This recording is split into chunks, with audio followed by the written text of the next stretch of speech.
ಕರಾವಳಿ ಜಿಲ್ಲೆ ಉಡುಪಿಯಲ್ಲಿ ಈ ಬಾರಿ ತುಂಬಾ ಮಳೆಯ ಕೊರತೆ ಆಗಿದೆ. 50%ಕ್ಕೂ ಅಧಿಕ ಮಳೆಯ ಕೊರತೆ ಇದೆ ಎನ್ನುವುದನ್ನು ಈಗಾಗಲೇ ಜಿಲ್ಲಾಡಳಿತ ಕೂಡ ಹೇಳ್ತಾ ಇದೆ. ಅದೃಷ್ಟವಶಾತ್ ಸ್ವಲ್ಪ ಮಟ್ಟಿಗೆ ಮಳೆ ಕಳೆದ ಒಂದು ವಾರದಿಂದ ಸುರಿತಾ ಇದೆ ಅನ್ನುವಂಥದ್ದು ಕೃಷಿಕರಿಗೆ ಒಂದಿಷ್ಟು ನೆಮ್ಮದಿ ಕೊಟ್ಟಿದೆ. ತಾವು ಕೃಷಿ ಚಟುವಟಿಕೆಯನ್ನು ಆರಂಭಿಸಬಹುದು. ಆದರೆ ಭವಿಷ್ಯದಲ್ಲಿ ಇದೇ ರೀತಿಯ ಮಳೆಯ ಕೊರತೆ ಆದರೆ ಈ ವರ್ಷ ಬರ ಅನ್ನುವಂಥದ್ದು ಕಟ್ಟಿಟ್ಟ ಬುತ್ತಿ. ಆದ್ದರಿಂದ ಕರಾವಳಿ ಜಿಲ್ಲೆ ದೇಶದಲ್ಲಿ ಅತಿ ಹೆಚ್ಚು ಮಳೆ ಬರುವಂಥ ಒಂದು ಜಿಲ್ಲೆ ಆಗಿದ್ದರೂ ಕೂಡ ಈ ಬಾರಿ ಒಂದು ಬರವನ್ನು ಎದುರಿಸೋದಕ್ಕೆ ಸಹಜವಾಗಿ ಒಂದಿಷ್ಟು ಸಿದ್ಧತೆಗಳನ್ನು ಮಾಡಿಕೊಳ್ಬೇಕಾಗಿದೆ. ನಾನು ಇಲ್ಲಿ ಹರಿಯುವ ನದಿಯನ್ನು ಏನು ನಿಮಗೆ ತೋರಿಸ್ತಾ ಇದ್ದೇನೆ.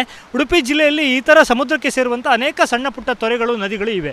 ಆ ಥರ ಹರಿಯುವಂಥ ನದಿಗಳಿಗೆಲ್ಲ ಕಿಂಡಿ ಅಣೆಕಟ್ಟುಗಳನ್ನು ಹಾಕಿರ್ತಾರೆ. ನಾವು ನೋಡ್ಬೋದು. ಇಲ್ಲೂ ಕೂಡ ನಾವೀಗ ಇರುವಂಥದ್ದು ಕುರ್ಕಾಲು ಅನ್ನುವಂಥ ಪರಿಸರದಲ್ಲಿ ಇಲ್ಲೂ ಕೂಡ ಹರಿಯುವ ನದಿಗೆ ಒಂದು ಕಿಂಡಿ ಅಣೆಕಟ್ಟನ್ನು ಹಾಕಿದ್ದಾರೆ. ಸೊ ಈ ಬಾರಿ ಬರಗಾಲ ಬರಬಹುದು ಅನ್ನುವಂಥ ಆತಂಕದಲ್ಲಿ ಒಂದಿಷ್ಟು ಮುನ್ನೆಚ್ಚರಿಕೆಗಳನ್ನು ತೆಗೆದುಕೊಳ್ಳಲೇಬೇಕಾದ ಅನಿವಾರ್ಯತೆ ಇದೆ.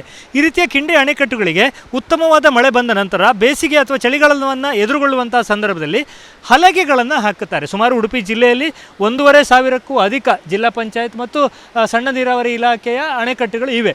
ಆ ಅಣೆಕಟ್ಟುಗಳಿಗೆ ಸಹಜವಾಗಿಯೇ ಒಂದು ಹಲಗೆಯನ್ನು ಹಾಕುವ ಮೂಲಕ ಪ್ರತಿ ವರ್ಷ ಕೃಷಿ ಚಟುವಟಿಕೆಗಳಿಗೆ, ಅಂದರೆ ಮಳೆ ಬಾರದ ಕಾಲದಲ್ಲಿ ಕೃಷಿ ಚಟುವಟಿಕೆಗಳಿಗೆ ಅನುಕೂಲ ಆಗುವ ರೀತಿಯಲ್ಲಿ ನೀರನ್ನು ಸಂಗ್ರಹಿಸಿ ಇಟ್ಟುಕೊಳ್ಳುವಂಥ ಕೆಲಸ ಆಗುತ್ತೆ. ನೋಡ್ಬೋದು ನೀವು ನದಿ ಯಾವ ಥರ ಹರಿತಾ ಇದೆ ಅಂತ. ಜುಲೈ ತಿಂಗಳಲ್ಲಿ ಯಾವ ಒಂದು ವರ್ಷದಲ್ಲೂ ಕೂಡ ಇಷ್ಟೊಂದು ಕಡಿಮೆ ಪ್ರಮಾಣದ ನೀರಿನ ಹರಿವನ್ನು ನಾವು ನೋಡಿದ್ದೇ ಇಲ್ಲ. ಈ ಬಾರಿ ಎಲ್ಲ ನದಿಗಳು, ಅದು ಬಹುತೇಕ ಉಡುಪಿ ಜಿಲ್ಲೆಯ ಎಲ್ಲ ನದಿಗಳು, ಸೀತಾ ನದಿ ಇರ್ಬೋದು, ಸ್ವರ್ಣ ನದಿ ಇರ್ಬೋದು, ಚಕ್ರ ಇರ್ಬೋದು, ಅಥವಾ ವಾರಾಹಿ ಇರ್ಬೋದು, ಅಥವಾ ಸೌಪರ್ಣಿಕ ಇರ್ಬೋದು, ಎಲ್ಲ ನದಿಗಳಲ್ಲೂ ಕೂಡ ನೀರಿನ ಹರಿವು ಬಹಳಷ್ಟು ಕಡಿಮೆ ಆಗಿದೆ.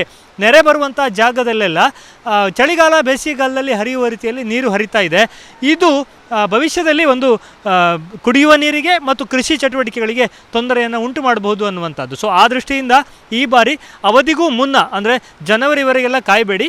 ಒಳ್ಳೆ ಮಳೆಗಾಲ ಬಂದಾಗ ಏನು ನಾವು ಅಲ್ಲಿ ಅಣೆಕಟ್ಟುಗಳಲ್ಲಿ ನೋಡ್ತಾ ಇದ್ದೇವಲ್ಲ, ಹಲಿಗೆ ಹಾಕೋದಕ್ಕೆ ಆ ನೀಲಿ ಗೆರೆ ಥರ ಏನು ಕಾಣ್ತಾ ಇದೆ ಅಲ್ಲಿ ಹಲಗೆಗಳನ್ನು ಅಳವಡಿಸುವಂಥದ್ದು. ಸೊ ಆದಷ್ಟು ಬೇಗನೆ ಈ ಬಾರಿ ಅಣೆಕಟ್ಟುಗಳಿಗೆ ಹಲಗೆಗಳನ್ನು ಹಾಕುವ ಮೂಲಕ ಹರಿಯುವ ನೀರನ್ನು ತಡೆ ಹಿಡಿದು ಸಮುದ್ರಕ್ಕೆ ಹೋಗಿ ಪೋಲಾಗದಂತೆ ರಕ್ಷಿಸಿಕೊಳ್ಳಿ ಅನ್ನುವಂಥ ಸೂಚನೆಯನ್ನು ಜಿಲ್ಲಾ ಪಂಚಾಯತ್ ಈಗಾಗಲೇ ಸೂಚನೆಯನ್ನು ಕೊಟ್ಟಿದೆ.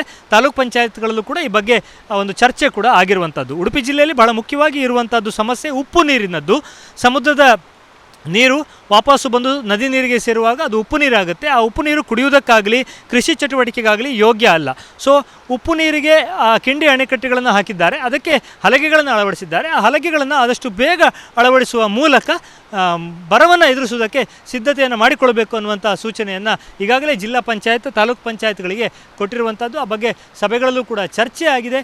ಸೊ ಆದಷ್ಟು ಬೇಗ ಒಂದು ಬರಬಾರದು ಅಂತಂದರೆ ಕಿಂಡಿ ಅಣೆಕಟ್ಟುಗಳಿಗೆ ಈ ಬಾರಿ ಅವಧಿಗೂ ಮುನ್ನವೇ ಒಂದು ಹಲಗೆಗಳನ್ನು ಹಾಕಬೇಕಾದಂಥ ಅನಿವಾರ್ಯತೆ ಇದೆ. ಉಡುಪಿಯಿಂದ ಕ್ಯಾಮರಾಮನ್ ಹರೀಶ್ ಜೊತೆಗೆ ಶಶಿಧರ ಮಾಸ್ತಿ ಬೈಲು, ಏಷ್ಯಾನೆಟ್ ಸುವರ್ಣ ನ್ಯೂಸ್.